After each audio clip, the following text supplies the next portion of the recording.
Welcome to A Founder's Life. I'm your host, Leo Gestetner. On the show, we dive into the real stories behind the highs and lows of entrepreneurship and how we pursue a more balanced and meaningful life along the way. This podcast is sponsored by Thanks, helping founders like us scale with reliable remote talent. Now, I'm excited today to be joined by Caleb Avery. Caleb, thanks for joining us. Can you kick things off by introducing yourself, please? Yeah, absolutely. So on the personal side, a father of three living in Colorado. On the business side, I've been in payments my entire career. That's really where I grew up. Started my first company at 19 years old, going door to door, selling payments to small business owners. And then have really grown up in the payment space throughout my whole career. So between the first company and the company I'm running now, Tilled, I did a lot of consulting and angel investing for vertical software platforms, mostly helping them leave Stripe so that they could figure out how to better monetize the payments going through their platform. And after a couple dozen of those engagements, really seeing the same problem over and over again, where the companies were frustrated by either the technology, the support, or the experience that they were getting from the alternatives to Stripe, I decided to go start what became Tilled and what we call PayFac as a service. Excellent. Tell us a little bit about, you sort of gave a little touch there, but tell us about your journey that brought you where you are today, and then also more about what Tilled is doing differently for your customers and how you're helping them. Yeah, absolutely. So, the experience on the consulting side, if you think back 10, 12 years ago, these software companies really had no idea that they could actually generate revenue on the payments that were flowing through their platform. And so depending on your perspective, I was either the good guy or the bad guy coming in to let them know that they were leaving, in some cases, millions of dollars in revenue on the table. And so the journey for me was really getting in deep with these software companies, helping them understand what the options were that were available, things like NMI or authorize.net, and then helping them negotiate relationships with a lot of the legacy processors. And after I kept seeing these same challenges over and over again, it felt like maybe I would be the right person to actually build a proper Stripe alternative. And so for me, I set out in January of 2019 to build what became Tilled. And the early days, it was really just me. So I was trying to figure out, okay, can we actually solve the technical challenges? Can we solve the legal challenges? Will the banks actually allow us to go to market with this PayFac as a service model? And so we were really the first company to create this concept of PayFac as a service. And so we were the ones paving the way, which now a lot of our competitors, have since come in and tried to replicate the model. But it's been a pretty incredible experience over the last 7 years, just getting to work with some incredible partners and build out this business. So it's always, you obviously brought your experience, what needed to be done. And like many entrepreneurs, it came from, your need, your understanding of what was needed. Talk to us a little bit about what family looks like for you. So I've got 3 little kiddos at home. So daughter about to be 8, and then 2 rowdy little boys, one's 6, and the other's about to be 3. And so life at home is pure chaos with 3 little kids. I honestly can't imagine life without them, but it sure is a lot of work. Yeah, but there's nothing quite like kids. I mean, mine are now It's 20 and 23, and yeah, loved all of it with them, and I continue Yeah. to. I think that there's nothing quite like that relationship. I feel like this age that they're at especially is a pretty fun age. So at this point, like they actually want to spend time with me. And so I travel a ton for work, but when I am home or when I'm about to leave, they're either incredibly happy to see me or very sad that I'm leaving. And I know a lot of like my colleagues that have older kids or teenage children, you kind of lose that connection with them where all of a sudden they're like, oh, I didn't realize you were out of town for, 2 or 3 days. And right now I'm in that sweet spot where they just want to hang out. They want to play, they want to have fun, and it's a pretty magical time. Yeah, I think whether you lose it later really depends on the relationship you have with the kids. So I love you that. lose a blind devotion. You lose, the puppy dog glad you're coming home. But if you're present and purposeful, the kids continue want to spend time with you and they still miss you when you're gone, and you can have real quality time at any age. And I can say that firsthand. Well, I guess that's what I aspire to. So maybe we're planting the seeds right now, and we'll get to experience that, over the next 10, 20 years. definitely. And what does health look like for you? Yeah, I would say for me, I spend a lot of time golfing, skiing, biking, and so trying to be outdoors as much as I can. I'm not what I would consider a gym rat. That's not my lifestyle. But try and sleep well, try and eat clean, and then get outside and do at least my version of exercise, which my preference would be golf or skiing. Well, you're living in the right place for it. Colorado definitely makes it easy. And I feel like, especially this winter, the weather was just absolutely incredible. And the other reality is having three little kids. We're always at a playground, or we're outside kicking the ball, or we're going to a ninja gym or a trampoline park. And so I get no shortage of exercise just trying to keep up with the three of them. And have you got the older one skiing yet? So I have the two older ones skiing. My 8-year-old certainly much better than the 6-year-old, but we started them young. So I think my daughter started at 3. My now 6-year-old started at 2.5, and so we take them up on the little bunny slopes, ride the magic carpet up. And I still remember my then 2.5-year-old son. He saw that there was a little jump on the bunny slope, and he wanted to go over the jump every single time that we were taking him down the mountain. And so we're finally getting to the point where they can start skiing on their own. And I feel like that's the payoff from years of either me trying to teach them or paying for ski lessons. Finally, they're kind of at that point where, like, my daughter can go up, she can ride some green trails and ski on her own all the way down. She's doing turns. And then the 6-year-old occasionally still wants to hold my poles, or if it gets a little steep, I got to carry him down. But they just love being out there. And then give it a few years and they'll be skiing better than you are. That's the goal. I hope we get to that point. I feel like for me as a parent, like, that's how I know I've won. If they're better than me, whether it's golf, skiing, basketball, I'll be thrilled the first time that they beat me in anything. I mean, definitely, my kids are both substantially better skiers than I am now, and I've been skiing all my life.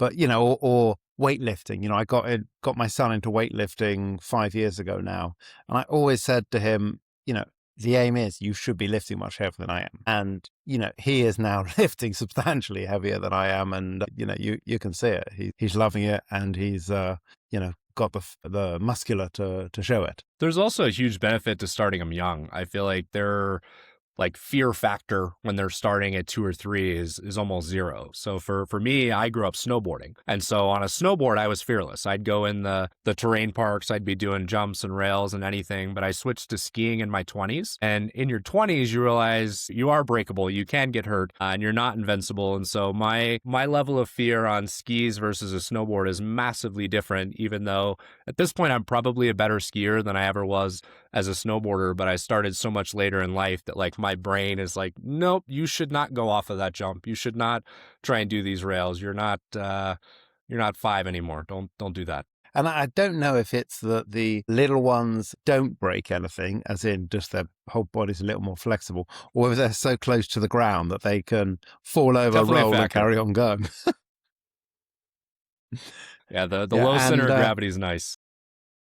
What do you like to do for fun? Obviously, a lot of what we've just been talking about, but what do you like to do for fun? Yeah, I would say for me, given how busy I am with work, I'm basically at the office traveling for work, or I'm trying to spend time with the kids. And so for me, like, if I look at my hobbies and activities, skiing tends to be with the kids, and golf tends to be for work. And so last year, I think I got something like 25 rounds of golf in, and I think 2 of those were in Colorado. And so for me, that's one of the, I guess, sacrifices that you make, is if you want to be actively involved in the business and you want to be actively involved at home, like, something has to give. And I think for me, that give is the free time for me with my hobbies. And so I try and basically allow my hobbies to either be involved with work. Let's go take clients out golfing and do business on the golf course. So I'm happy, but I'm also, working. Let's go do activities with the kids. And then I'm getting out, I'm having fun, but also getting the quality time with the kids. Nice. And I guess the question is, when will the kids be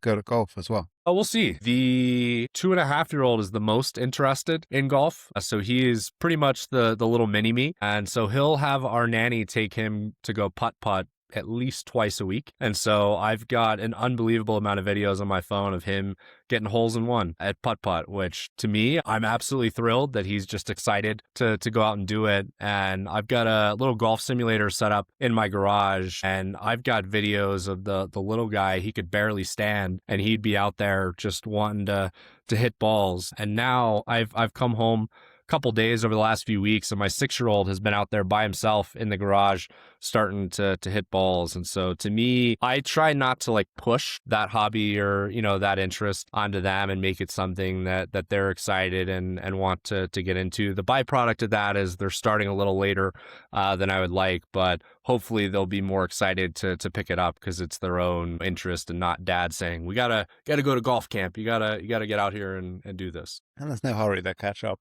And how do you look at a balanced life? So for you, you've got obviously, all the different aspects. How do you ensure that there is overall some balance? So I always talk about that as, sometimes we're more in balance than others. None of us are permanently in balance. Sometimes there's a big deal or there's lots of work you've got to do. But how overall do you look at a balanced life? Yeah, I don't particularly believe in the concept of balance. I think to me, the reality of being a startup founder CEO is that I'm inevitably spending a tremendous amount of time at the office, traveling for work. Like that's where the bulk of my time is going. And so to me, I think about it more in terms of being intentional and setting boundaries with my time. And so for me, a lot of that comes down to when I am home, when I am with the kids, trying to be intentional about being present and spending that time with them and not being on my phone. And then a lot of it for me also comes down to I want to be that actively involved parent when I am with them. And so this past weekend, we went to a kid's birthday party. Most of the parents are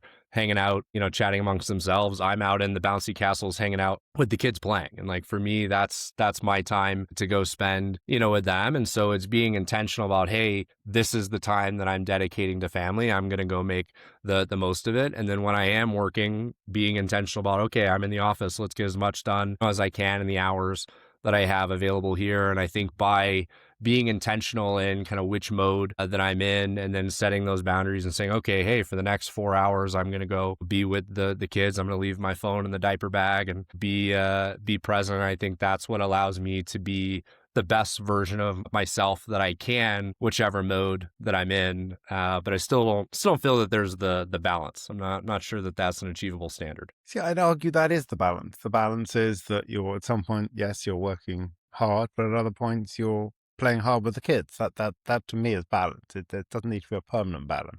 It's finding time for those different aspects in your life. And what has been a pivotal moment in your life? I think for me, COVID was a really interesting time, both personally and professionally. So on the personal side, my now 6-year-old was about 3 weeks old at the start of COVID. And so that was a really, really difficult time for us where we thought we were going to have a lot of childcare to help with the second kid because we still had another young one at home. And then I was meant to be really focusing on the business, and the childcare pretty much evaporated right at the start of COVID because everybody was pretty worried about their own families, their own health. And so I was spending a lot of time at home caring for a newborn. And at the same time, I was in the middle of starting a business. And so it was a really critical time for Till. And if you think back to what was going on at the start of COVID, small businesses were closed. And for me, a lot of the cash to build up the early days of Till came from my first business where, still get some mailbox money today, but it's all based on small business owners processing credit card transactions. So start of COVID, all these small business owners were closed. And so I'm sitting at home. I've got a newborn, another small baby, income starting to dry up. I'm trying to go build a new business. And I remember having this conversation with my wife where she's like, do you really believe in Till? Is this really something that you want to go build? At that point, I had to make that decision of like, hey, how all in am I on this business? Whatever, 6 years later, pretty glad that I stuck with it, and pretty glad that she believed in me to let me keep going. And that moves nicely on to the next question, which is, what is one piece of advice you'd give to an aspiring entrepreneur? I think for me, I get a lot of inbound from entrepreneurs that are thinking about starting businesses. And one of the questions that I always ask them is like, is this a business that you'd be excited to run 10 years from now? And sometimes the answer is, absolutely. I love the problem. I love the team. I love, the journey that I'm on. And sometimes you get this weird look from them where they're like, I don't want to be running this business 10 years from now. And I think for me, just having been in this business for 7 years and having run, my prior company before that, the reality is you have to be incredibly passionate about the problem you're solving, the market you're entering, the team, you're going into battle with, and you've got to be prepared to endure that marathon of running the business, because it's not a sprint. There's not a lot of businesses that, hey, I'm going to go run this for 12 or 18 months and have this incredible exit. Usually the gains and the wins come from that compounding of years and years and years grinding it out and spending the time to get there. And so that's the question that I like to ask. And I guess the advice is be prepared to find that pace that you can sustain, and make sure that you're running a business in a space that you're really passionate and excited about. That's great advice. And how can people find you? So I'm very active on LinkedIn. That's pretty much the only social media that I have. So you're not gonna find me on Facebook, Twitter, Instagram, none of that. LinkedIn's a great place to find me personally. Come follow Caleb Avery. You'll get a lot of business, a lot of golf, a lot of kids. If you like that combo, come follow me. If you don't, probably not a good place to follow along. And then our website, Tild.com, is a great place if you want to learn more about Tild, PayFac as a service, embedded payments, monetizing payments, all those buzzwords. And thank you for joining us today. Yeah, thanks so much for having me on the show. Really enjoyed it. Thank you for listening to today's episode. If you enjoyed the conversation, don't forget to subscribe to the channel, tell your friends, and please leave a review.